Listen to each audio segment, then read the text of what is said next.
Thumbnail ఎందుకు ఇలా పెట్టానని తెలియాలంటే వీడియో చివరిదాకా చూడండి.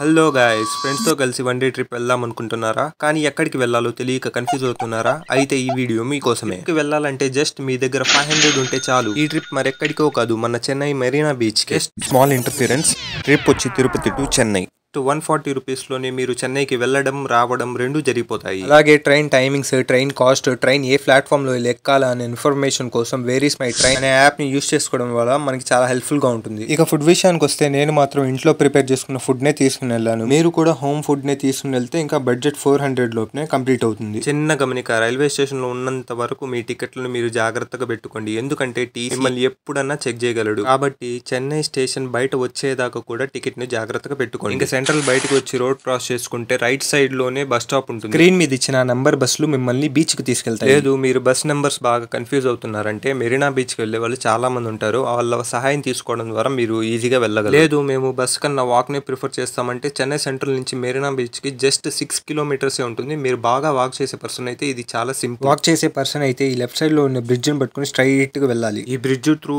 నడుచుకుని వెళ్తే ఈ బ్రిడ్జ్ ఎండింగ్ లో ఈ చర్చ్ అనేది కనిపిస్తుంది అన్నమాట. ఇక్కడ నుంచి కన్నా మీరు గూగుల్ మ్యాప్స్ ఆన్ చేసుకున్నారు అంటే మెరీనా బీచ్ కి స్ట్రైట్ రూట్ చూపిస్తుంది. మనం మెరీనా బీచ్ కు వచ్చేయగలం. ఎంత బస్ ని ప్రిఫర్ చేసిన మనిషి అయినా మనం మెరీనా బీచ్ కి వెళ్ళాలంటే 1.5 కిలోమీటర్ ఈ వేడి ఎండ మట్టిలో నడుచుకుని వెళ్ళాలి. కాబట్టి మీరు షూస్ ప్రిఫర్ చేస్తే బెస్ట్ గా ఉంటుంది. ఈ విధంగా ఎదురుగా బ్యాగ్ చూస్తున్నారు కదా, ఆ విధంగా మీరు బ్యాగ్ క్యారీ చేసినట్లయితే ఆ విధంగా పెట్టకండి. ఒకవేళ పెట్టినట్లయితే పోలీసుల దగ్గర మీరు దెబ్బలు తినాల్సి వస్తుంది. అలా బ్యాగ్ పెట్టేసి వెళ్ళడం వల్ల ఒక హిందీ అతన్ని అందరూ ముందర చంప మీద కొట్టాడు. అతని ఏజ్ ఒక 27 ఉండొచ్చు పాప. సో అంతే గైస్, ఈ వీడియోకి మీకు ఒకవేళ ఈ వీడియో గానీ నచ్చినట్లయితే, హెల్ప్ఫుల్ గా అనిపించినట్లయితే ఒక లైక్, షేర్, సబ్స్క్రైబ్ చేసేయండి. Okay bye.